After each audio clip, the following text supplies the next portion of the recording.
بسم اللہ الرحمن الرحیم الحمد للہ رب العالمین والصلاة والسلام علی سید الانبیاء والمرسلین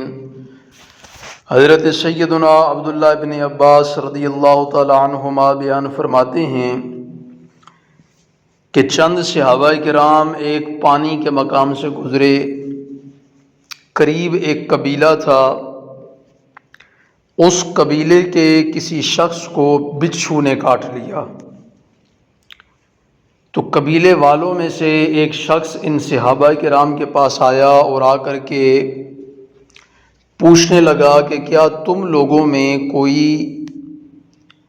جھاڑ پھونک کرنے والا، کوئی دم درود کرنے والا ہے کہ ہمارے قبیلے کے ایک شخص کو بچھو نے کاٹ لیا ہے؟ تو ان صحابہ کرام میں سے، صحابہ کی جماعت میں سے ایک صحابی اس شخص کے ساتھ گئے اور چند بکریوں کی شرط کے ساتھ اس شخص پر سورہ فاتحہ پڑھ کر دم کیا، جس سے وہ شخص اچھا ہو گیا۔ تو یہ اپنی شرط کے مطابق بکریاں لے کر کے اپنے ساتھیوں کے پاس، یعنی صحابہ کرام رضوان اللہ علیہم اجمعین کے پاس جب واپس لوٹے، تو اب صحابہ کرام رضوان اللہ تعالی علیہم اجمعین نے ان بکریوں کو قبول کرنا پسند نہیں کیا، اور کہا کہ تم نے اللہ کی کتاب پر اجرت لی ہے، یعنی سورہ فاتحہ پڑھ کر جو تم نے دم کیا اس پر تم نے پیسے لیے، مال لیا اس پر بکریوں کی صورت میں، تو ہم اس کو استعمال نہیں کریں گے جب تک ہم رسول اللہ صلی اللہ تعالیٰ علیہ وآلہ وسلم سے پوچھ نہ لیں۔ تو آخر جب یہ سارے لوگ مدینہ شریف واپس آئے تو بارگاہ رسالت مآب صلی اللہ تعالیٰ علیہ وآلہ وسلم میں عرض کی کہ یا رسول اللہ صلی اللہ تعالیٰ علیہ وسلم، ان صاحب نے اللہ کی کتاب پر اجرت لی ہے، مال لیا ہے انہوں نے قرآن پڑھنے پر، قرآن پڑھ کر سورہ فاتحہ پڑھ کر جو انہوں نے دم کی ہے اس پر انہوں نے مزدوری طے کر کے لی ہے۔ یعنی آج کے زمانے میں جو لوگ اعتراض کرتے ہیں، اگر ان کی صورت میں بات کی جائے تو انہوں نے قرآن پڑھنے پر پیسے لیے ہیں، قرآن بیچا ہے، انہوں نے دین بیچا ہے، انہوں نے یہ دین بیچ کے انہوں نے یہ پیسے کمائے ہیں، یہ بکریاں حاصل کی ہیں انہوں نے۔ یہ سمجھانے کے لیے عرض کر رہا ہوں۔ تو جب صحابہ کرام رضوان اللہ تعالیٰ علیہ مجمعین نے حضور نبی رحمت علیہ الصلوۃ والسلام کی خدمت اقدس میں عرض کی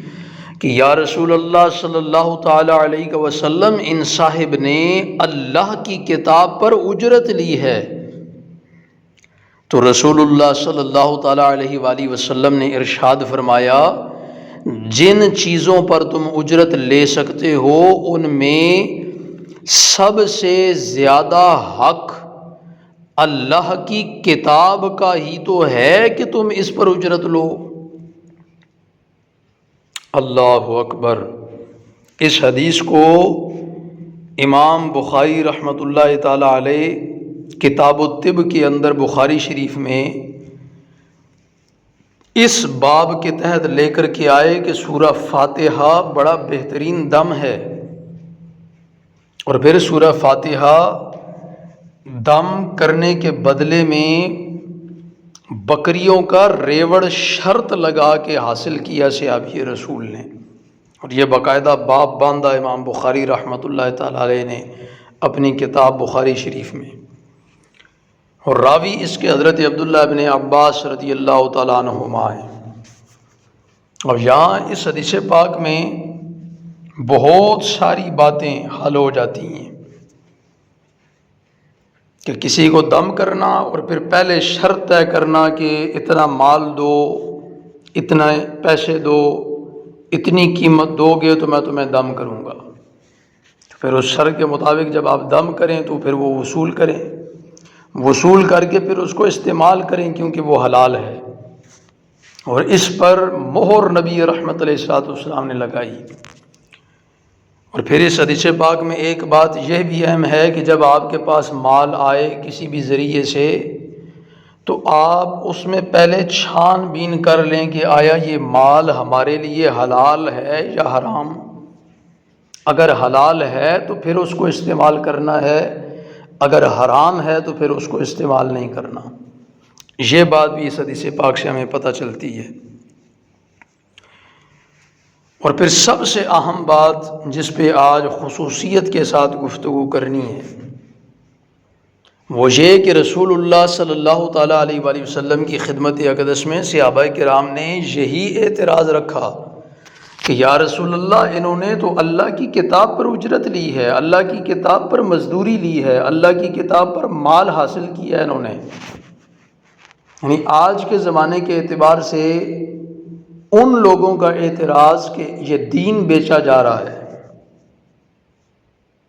قرآن کے یہ پیسے لیتے ہیں، نماز پڑھانے کے پیسے لیتے ہیں، وعظ کرنے کے پیسے لیتے ہیں، دم درود کرنے کے پیسے لیتے ہیں۔ سادہ لفظوں میں اعتراض کیا جاتا ہے کہ یہ دین بیچتے ہیں۔ تو اس پر رسول اللہ صلی اللہ تعالیٰ علیہ وآلہ وسلم نے ارشاد فرمایا کہ جن چیزوں پر تم اجرت لے سکتے ہو، یعنی اب اس میں چونکہ حضور علیہ السلام کو جوامع الکلم عطا فرمائے گئے کہ مختصر بات کے اندر بڑی جامع گفتگو فرما دیتے اللہ کے نبی علیہ السلام، تو حضور علیہ السلام نے ارشاد فرمایا کہ جن چیزوں پر تم اجرت لے سکتے ہو ان میں سب سے زیادہ حق قرآن ہی کا تو ہے کہ اس پر اجرت لی جائے۔ تو آج اگر سوشل میڈیا پر کوئی بندہ یہ پوسٹ کر دے کہ جس معاشرے میں سنگر جو گانا گانے والا ہے اس کو کروڑوں دیے جاتے ہیں،